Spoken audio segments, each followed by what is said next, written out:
Le Grand Matin Sud Radio, la vérité en face, Jean-François Aquili. Notre invité ce matin, bonjour à vous, Alexandre Mancino. Bonjour. Bonjour et soyez le bienvenu. Vous êtes avocat, président du Cercle de réflexion Orient, que vous avez monté, auteur de Redonner, alors je le présente, Redonner sa grandeur à la politique. Un essai que vous publiez chez Temporis, le sous-titre, un plaidoyer pour une relève audacieuse à hauteur des temps. Alexandre Mancino, nous allons commenter avec vous ce sondage, cette enquête en réalité Cevipof étonnante, qui est parue dans l'opinion mardi. Les politiques, problème numéro 1 des Français. Vous défendez-vous dans votre essai, Alexandre Mancino, l'idée selon laquelle la France est un espèce de moment charnière historique. Vous parlez d'une polycrise. Polycrise et fin de cycle, momentum sans précédent. On le voit, on est confronté, cette enquête du Cevipof le montre, on est confronté à une défiance sans précédent dans notre pays, où le politique, qui jadis faisait rêver et pouvait encore changer la vie de nos concitoyens, ne fait plus rêver justement. Ouais. Oui, allez-y, vous poursuivez. Et donc le fin de cycle sans précédent, où le politique ne joue plus son rôle, ne semble plus jouer son rôle, où il n'a plus la confiance de nos concitoyens, et fin de cycle parce que tout est en train, tout semble en tout cas, en France, mais pas que, en Europe, tout semble péricliter sur le volet institutionnel, sur le déni généralisé sur bon nombre de choses. Donc ce que je propose dans ce livre, c'est d'une part faire un diagnostic des causes de l'échec du politique depuis tant et tant d'années, alors qui ne date pas d'hier, mais qui a été quand même fortement accéléré depuis 2017.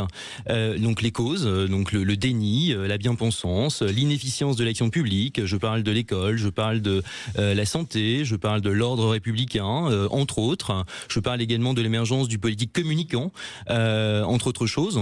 Mais le politique communicant. Le politique communicant, effectivement. C'est-à-dire qu'aujourd'hui, on est dans de la chaîne d'infos en continu, on est dans de la réaction à l'actualité, sans temps long et sans enracinement dans l'inscription de long terme. Oui. Ce qui est à déplorer, puisque la politique, c'est donner un cap pour le pays, c'est donner un horizon à nos concitoyens, c'est avoir une colonne vertébrale, c'est avoir des racines vers un cap, et c'est porter un pays vers le haut, ce qui malheureusement aujourd'hui, sur le court terme, n'est absolument plus the beau fixe. Alors depuis ce matin, vous nous appelez au 0826 300, vous pouvez poursuivre, continuer de le faire, parce que ça vous fait réagir. C'est vrai que, après tout, appelez 0826 300, vous aurez la parole.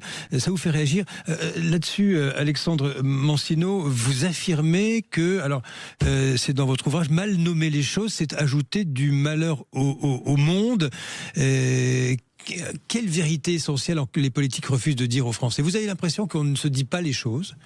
On ne se dit plus les choses par un excès de politiquement correct, de bien-pensance, et c'est ce que j'appelle dans mon livre le déni généralisé sur un certain nombre de choses. C'est-à-dire que à quoi? Par exemple, les questions relatives à l'ordre républicain, aux faits religieux dans notre société. Par exemple, la question relative au déficit public, à notre modèle social post-Seconde Guerre mondiale, qui n'est absolument plus adapté aujourd'hui à l'ère des temps, à la mondialisation, à la compétitivité. Je pense par exemple à la réforme des retraites. On est dans un pays, fort heureusement, au sein duquel l'espérance de vie augmente d'année après année, et pour autant, par dogme, par idéologie, par déni de voir la réalité en face, on n'avance pas, et pourtant, on s'empêtre dans des dogmes. Cette réforme, ça fait des années qu'il y a des cercles, des tables rondes, des décisions prises, des gens dans la rue pour s'opposer à l'allongement de l'âge de départ, etc. Alors que tous les pays européens passe à 67, même certains vont aller à 70 si ça continue. Pourquoi chez nous c'est comme ça? Vous avez une explication à ça? Pourquoi est-ce que Macron disait les Gaulois réfractaires, ça lui a été reproché. Il faut dire que l'expression était assez malheureuse, surtout dite par lui. Vous avez une explication à ça? Il y a quoi? Il y a une forme de résistance chez nous? Il y a une résistance française qui s'explique par des causes plurielles. Je pense par exemple, il y a des considérations historiques. N'oublions pas que dans notre pays, nous avons coupé la tête du roi. Donc ça n'est pas anodin. C'est-à-dire que depuis le XVIIIe siècle, on a ce clivage social qui est très présent. Et malheureusement, on se refuse de voir la réalité par idéologie et par dogme. Et ça, l'idéologisation d'un certain nombre de sujets qui pourtant sont objectifs et factuels, je pense par exemple à l'immigration, je pense par exemple à cette espérance de vie qui augmente et qui par conséquent doit s'accompagner d'un certain nombre de mesures qui soient pragmatiques. Je pense par exemple au fait religieux qui n'est plus du tout le même aujourd'hui qu'au début du XXe siècle lors de la loi de 1905 de séparation de l'Église et de l'État. Je pense à toutes ces choses qu'on se refuse de voir en face et ça, bien sûr que le politique a sa part de responsabilité. Vous savez, moi je ne fais pas partie de ceux qui pensent que les Français ont les élites qu'ils méritent. Je vous entends dire ce matin, je pense que dès lors que vous avez des responsabilités, que ce soit d'ailleurs en politique ou dans une entreprise. Ça signifie quand même qu'on vote pour des personnalités, elles se retrouvent mécaniquement au pouvoir. Enfin, c'est en ce sens que leur taper dessus, c'est compréhensif. Le dégagisme politique va grandissant, si tant est qu'il y a encore des marges de progression. Quand on dit on a les politiques qu'on mérite, Alexandre Mancinos, ça signifie que c'est nous qui votons pour les politiques en question. Oui, voilà, mais en ce sens. Je suis tout à fait d'accord avec vous. Simplement, j'émets une nuance, c'est-à-dire que dès lors que vous avez les manettes, que vous êtes aux manettes dans un pays, vous devez agir avec responsabilité, avec sens de l'intérêt général. Malheureusement, aujourd'hui, ce que nous voyons, c'est que ce court-termisme, ce déni, cette bien-pensance, et on le voit d'ailleurs, la crise politique actuelle le montre. C'est-à-dire qu'aujourd'hui, on est dans un immobilisme sans précédent dans la Ve République. Moi, ma génération n'a jamais connu la situation. J'ai 33 ans, je n'ai jamais connu la situation actuelle dans laquelle nous sommes. Nous sommes avec Christian qui nous appelle d'Anglet. Bonjour Christian. Bonjour à vous, vous allez bien? Oui, et vous-même Christian? Et vous-même? Un petit peu sous la pluie, ce qui est très rare, mais bon, on va l'accepter. On va l'accepter, vous n'allez pas râler quand même, parce que c'est bien Anglet d'habitude, c'est plutôt beau. Mais bon, oui, c'est vrai, en général. Christian, qu'est-ce que vous dites d'abord de cette enquête? Vous n'êtes pas surpris quand même? C'était une question ouverte. Quel est votre problème numéro 1 pour vous? Et bam, les politiques. Pour moi, c'est les politiques. Oui, vous effectivement. Moi, j'ai 70 ans. On va dire qu'on a un petit parcours politique quand même, en tout cas dans l'écoute. Et aujourd'hui, je n'ai jamais vu un pays comme le nôtre non respecté. D'ailleurs, regardez bien, aujourd'hui, on se défend pour tout, pour les crèches, pour être chrétien, pour que ça soit correct avec tout le monde. Et les politiques, ils s'en battent les lecs. Les mecs, ils encaissent. Ils n'arrivent à rien. Vous avez vu dans quel état est l'État? Comment on arrive, par exemple, à avoir 3 000 milliards de débit au niveau de la France? Ce sont les politiques, il faut bien se mettre ça en tête. C'est pas, quand on dit les Français c'est faux. Donc moi, j'en veux à tous ces gens qui ont pris la bonne place et qui n'ont rien fait. Et celui qui a foutu la France totalement en l'air, et ça on le sait, parce que de toute façon plus personne s'en cache aujourd'hui, c'est Macron. Le gars, il faut qu'il arrête. Quand il sait plus quoi faire, il essaye de faire sa petite guerre. Il n'y a plus de France, monsieur. C'est fini. Il n'y a plus personne. Christian, qu'avez-vous fait durant votre vie? Je suis toujours indiscret quand on pose la question. J'ai côtoyé beaucoup de monde, puisque je faisais des foires et je faisais des stands de literie dans toute la France. Vous avez vu beaucoup de monde, oui. Alors donc, ça m'a permis dans ma vie, en fait, de parler avec tout genre de personnes. Et vous savez très bien, quand on est assis à une table en train de négocier, avec les Français, très souvent, la politique arrive. Vous étiez, alors attendez, 70 ans, je ne suis pas très bon en calcul, ne m'en veuillez pas. Donc, vous avez voté en 80, c'est sûr. 74, vous étiez déjà électeur? Non. Pas tout à fait. 74, oui, oui. Oui, 70 ans, oui, d'accord. Oui, pardon. Non, excusez-moi, pardon. Oui, si vous voulez savoir, j'ai pas voté Giscard. Je vous demanderai pas pour qui vous avez voté en 74. C'est pas grave. Bon, qu'est-ce qui a changé par rapport à l'époque? C'était important, la présidentielle. Je vais vous dire ce qui a changé.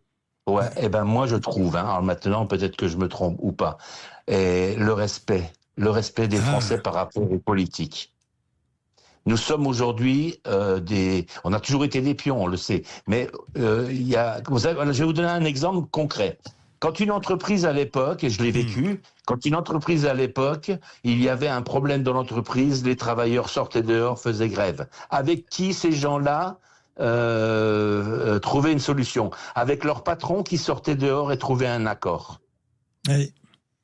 Voilà. Et c'était de parler, c'était de vive voix, les yeux dans les yeux, comme on peut dire. Vous voyez? Oui.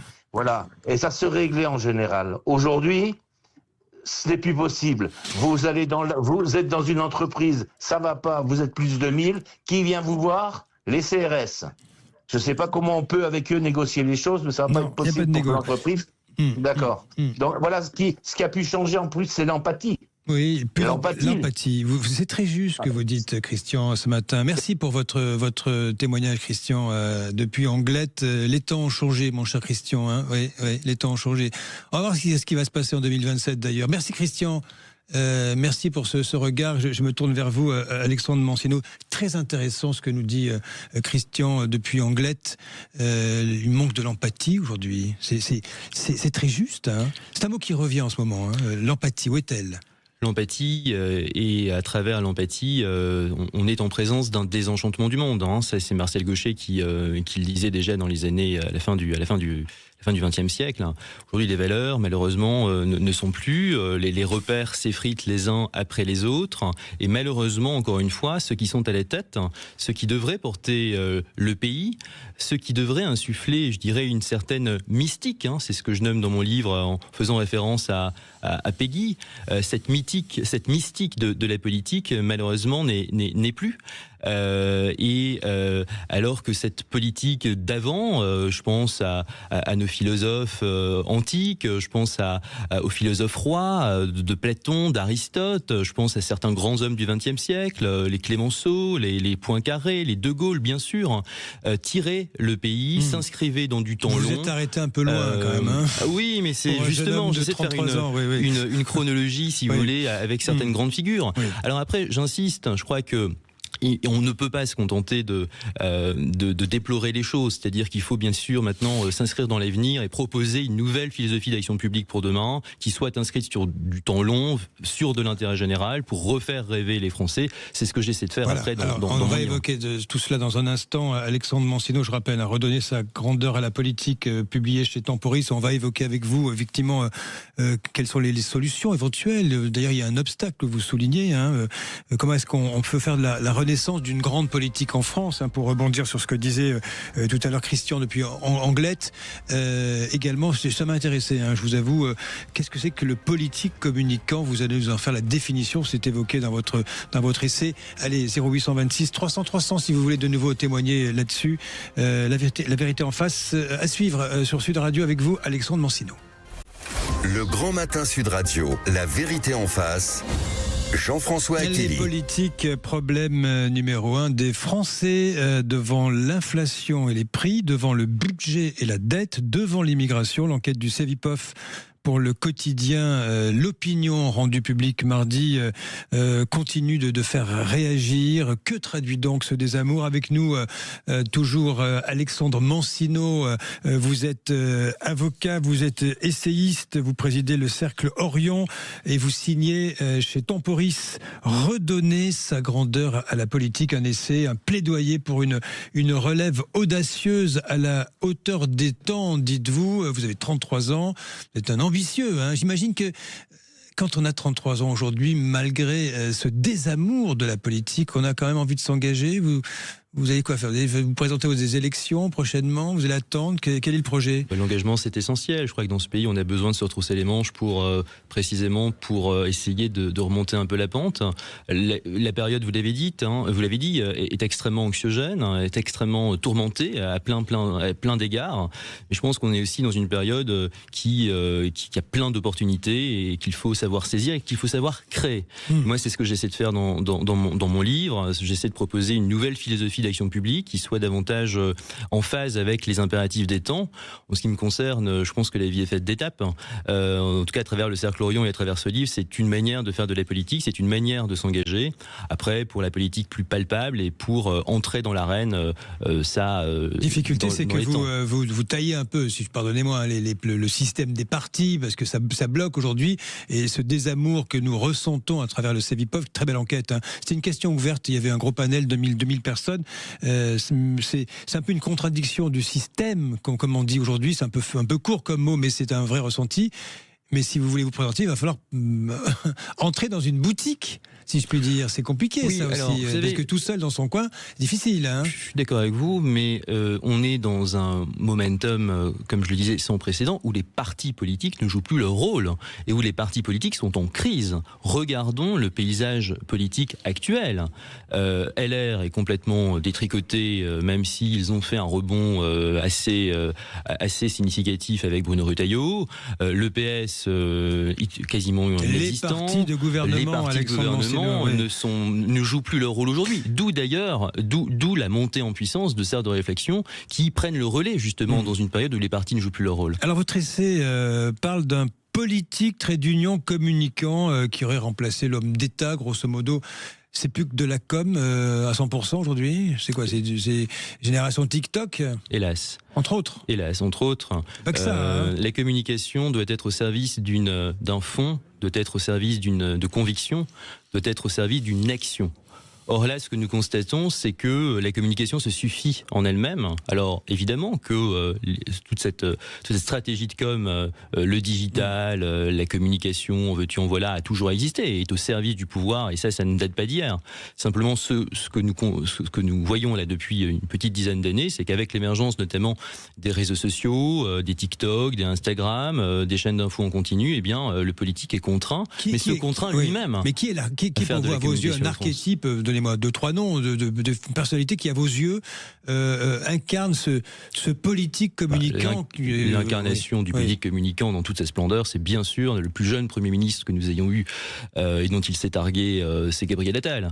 C'est-à-dire que les coups de com' permanents sur des sujets de fond extrêmement sérieux, extrêmement préoccupants pour les Français, j'ai trouvé que c'était à certains égards assez déplorable. Vous ne trouvez pas que Gabriel Attal, tout de même, sur des dossiers sur l'éducation nationale, il aura fait avancer un peu la réflexion? Il n'a pas été suffisamment aux manettes puisqu'il est passé quasiment tout de suite à Matignon, mais il s'est attaqué à des sujets de fond. Je ne crois pas. Non, je ne crois pas. Vous savez, on ne fait pas une politique de fond. L'école, c'est un sujet bien trop sérieux pour faire des coups de com' permanents et pour essayer d'avoir l'opinion avec soi le temps de ce coup de com'. L'abaya, prenons l'abaya. Bien sûr que l'abaya, que le qualificatif de l'abaya devait être clarifié, vêtements religieux ou pas, bien sûr que ça devait être clarifié. Est-ce que cela fait pour autant une politique structurelle et structurante pour l'école et pour l'éducation nationale? Je ne le pense pas. Regardons les classements PISA. La France est l'une des bonnes dernières des classements PISA, alors que nous sommes censés être la 6e ou 5e puissance économique mondiale. Regardons l'état de nos services publics. Donc Gabriel Attal, pour moi, est l'incarnation de ces coups de com' permanents. Encore une fois, des coups de com' et de la communication, il en faut, mais il en faut au service du fond, il en faut au service d'une vision, il en faut au service de long terme, de projets qui soient structurants et structurels pour le pays. Et je le déplore, mais je ne pense pas qu'il ait eu beaucoup de fond dans la manière dont il a géré pendant ces 6 mois l'éducation nationale. Prenons un autre cas d'une personnalité qui caracole en tête des enquêtes d'opinion et même des scénarios qui sont toujours un peu trop tôt, mais qui quand même traduisent l'air du temps. C'est Jordan Bardella qui, lui, a su épouser les codes d'aujourd'hui, c'est-à-dire les réseaux sociaux, TikTok et les autres les plateformes. Est-ce que pour vous, aujourd'hui, ça en passe par là? Vous évoquez tout à l'heure le temps long, mais je suis désolé, aujourd'hui, la consommation des publics, c'est pas seulement un phénomène français, ce sont nos smartphones, nos écrans, avec l'algorithme, et oui, qui est en train de tout broyer, si je peux dire, tout balayer, et le temps court, évidemment. Il a raison ou pas de faire ça, Jordan Bardella? Il faut bien sûr réconcilier le temps court avec le temps long. vous citez Jordan Bardella, le fait de faire avec son temps et de s'adapter aux outils de son temps pour toucher justement les populations et des cibles différents, pourquoi pas? Simplement, si cette adaptation cache en réalité une absence de fond et une absence de vision pour le pays, alors là, c'est beaucoup plus dangereux. Et je ne pense pas que Jordan Bardella, sur des sujets économiques, sur des sujets financiers, sur le sujet des retraites, par exemple, je ne pense pas qu'il soit tout à fait en phase avec les réalités économiques auxquelles les Français sont confrontés. D'un mot, Alexandre Mancino, redonner sa grandeur à la politique, c'est le titre de votre essai. On fait quoi? On réenchante la politique. Ah, on fait table rase. On fait table. Oui, mais vous savez.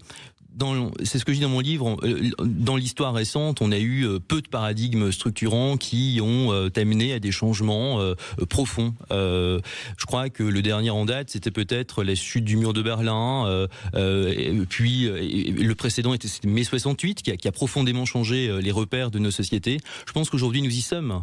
Alors, attention, il ne s'agit pas de simplifier à outrance et de considérer des problèmes complexes à travers des réponses simplistes.